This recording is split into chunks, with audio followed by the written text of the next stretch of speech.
La méditation de ce 3 février est intitulée « Il pèse les actions ».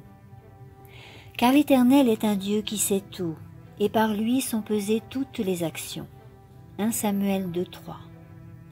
Je vis un ange qui se tenait debout avec une balance à la main, pesant les pensées et les préoccupations du peuple de Dieu, particulièrement des jeunes. Sur un plateau se trouvaient les pensées dirigées vers le ciel, et sur l'autre celles qui étaient dirigées vers la terre. Sur ce dernier plateau était placée la lecture des romans, les préoccupations concernant le vêtement, la mode, la vanité, l'orgueil, etc. Oh, quel moment solennel!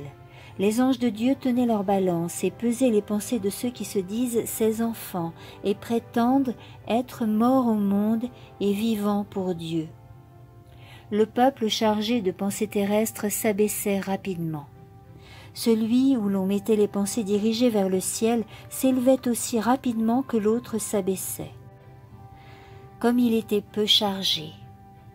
Je peux dire ce que j'ai vu, mais je ne pourrai jamais rendre la vive et solennelle impression que cela fit sur mon esprit.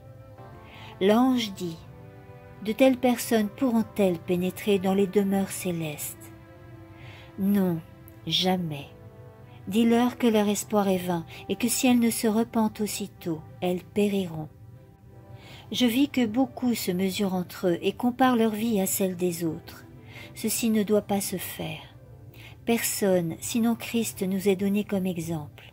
Il est notre vrai modèle et chacun doit lutter pour se distinguer par son imitation de Jésus. Certains d'entre nous ne connaissent pas encore le renoncement et l'esprit de sacrifice, pas plus que la souffrance pour l'amour de la vérité. Mais personne n'entrera dans le ciel sans avoir consenti à un sacrifice. Il faut cultiver l'esprit de renoncement. Certaines personnes ne se sont pas sacrifiées elles-mêmes sur l'autel de Dieu.